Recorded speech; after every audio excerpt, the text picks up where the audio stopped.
Intérprete masculino do ano: Cesso, Distância.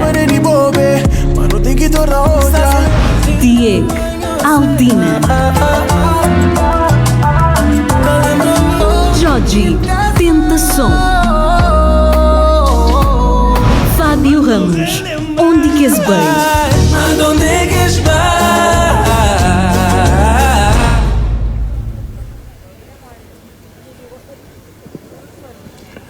E o vencedor é? Sr. Ministro, diga-nos lá quem é, por favor, que nós temos um coração já aqui a palpitar. Diego, Aldina. Diego! Cantor, autor e multi-instrumentista, Diego faz parte da nova geração da criatividade e talento de Cabo Verde.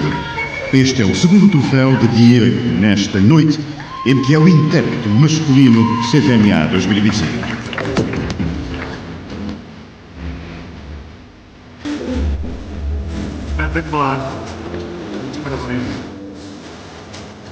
Boa noite mais uma vez. Um grande obrigado. Antes de ir para esse evento, vou saber que ele é um evento importante, um evento especial para músico.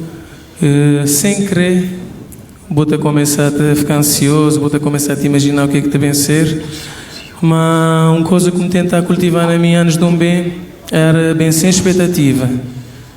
Quando tinha 4 nomeações, vamos dizer, quem sabe poder nunca receber nada, então chamei tranquilo, vamos aproveitar aquele momento, aproveitar as colegas, então para mim já valeu fazer o segundo prémio, mas o que eu ganhar foi momentos com as colegas e tudo o que não passei esse dia. Muito obrigado, obrigado ao público, obrigado a toda a gente. Yes, yes, yes, yes!